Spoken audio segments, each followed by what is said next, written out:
श्री कृष्ण कहते हैं, जिस तरह प्रकाश की ज्योति अंधेरे में चमकती है, ठीक उसी प्रकार सत्य भी चमकता है।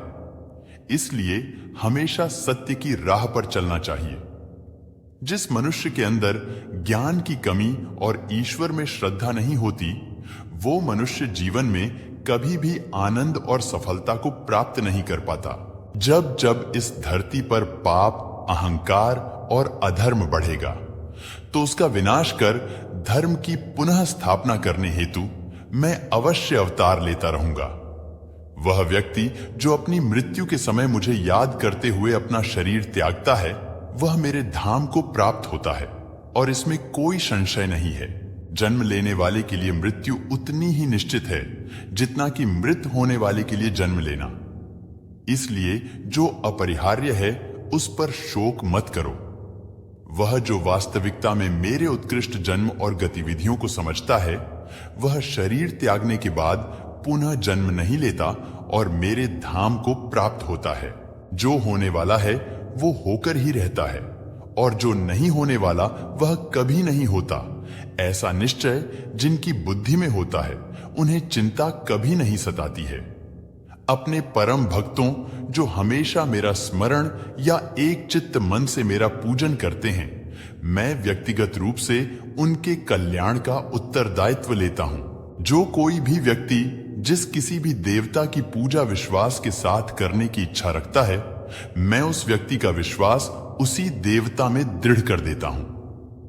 अच्छे कर्म करने के बावजूद भी लोग केवल आपकी बुराइयां ही याद रखेंगे। इसलिए लोग क्या कहते हैं, इस पर ध्यान मत दो, तुम अपना कर्म करते रहो। मानव कल्याण ही भगवत गीता का प्रमुख उद्देश्य है। इसलिए मनुष्य को अपने कर्तव्यों का पालन करते समय मानव कल्याण को प्राथमिकता देना चाहिए।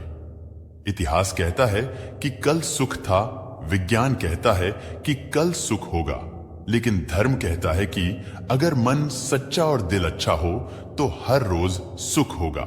क्रोध से भ्रम पैदा होता है, भ्रम से बुद्धि व्यग्र होती है। जब बुद्धि व्यग्र होती है तब तर्क नष्ट हो जाता है। जब तर्क नष्ट होता है तब व्यक्ति का पतन हो जाता है। अपने आप को ईश्वर के प्रति समर्पित कर दो, यही सबसे बड़ा सहारा है। जो कोई भी इस सहारे को पहचान गया है, वह डर, चिंता और दुखों से आजाद रहता है। मनुष्य को अपने कर्मों के संभावित परिणामों से प्राप्त होने वाली विजय या पराजय, लाभ या हानि, प्रसन्नता या दुख इत्यादि के बारे में सोचकर चिंता से ग्रसित नहीं होना चाहिए।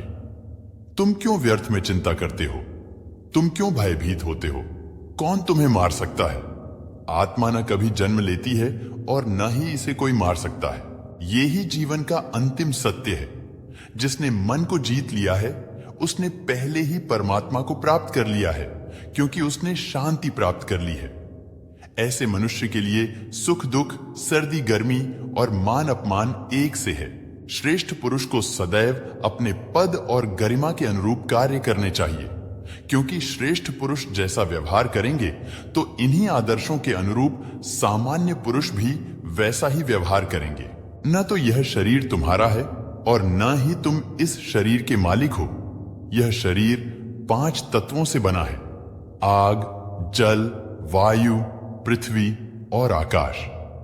एक दिन यह शरीर इन्हीं 5 तत्वों में विलीन हो जाएगा। मनुष्य का मन इंद्रियों के चक्रव्यूह के कारण भ्रमित रहता है, जो वासना, लालच, आलस्य जैसी बुरी आदतों से ग्रसित हो जाता है। इसीलिए मनुष्य का अपने मन एवं आत्मा पर पूर्ण नियंत्रण होना चाहिए। मनुष्य को अपने धर्म के अनुसार कर्म करना चाहिए, जैसे विद्यार्थी का धर्म विद्या प्राप्त करना, सैनिक का धर्म देश की रक्षा करना आदि। जिस मानव का जो कर्तव्य है, उसे वह कर्तव्य पूर्ण करना चाहिए। मैं सभी प्राणियों को एक समान रूप से देखता हूं। मेरे लिए ना कोई कम प्रिय है, ना ही ज्यादा। लेकिन जो मनुष्य मेरी प्रेम पूर्वक आराधना करते हैं, वो मेरे भीतर रहते हैं और मैं उनके जीवन में आता हूं। तुम्हारा क्या गया जो तुम रोते हो? तुम क्या लाए थे जो तुमने खो दिया? तुमने क्या पैदा किया था जो नष्ट हो गया? तुमने जो लिया यहीं से लिया, जो दिया यहीं पर दिया। जो आज तुम्हारा है कल किसी और का होगा, क्योंकि परिवर्तन ही संसार का नियम है। जो मनुष्य जिस प्रकार से ईश्वर का स्मरण करता है, उसी के अनुसार ईश्वर उसे फल देते हैं। कंस ने श्री कृष्ण को सदैव मृत्यु के लिए स्मरण किया, तो श्री कृष्ण ने भी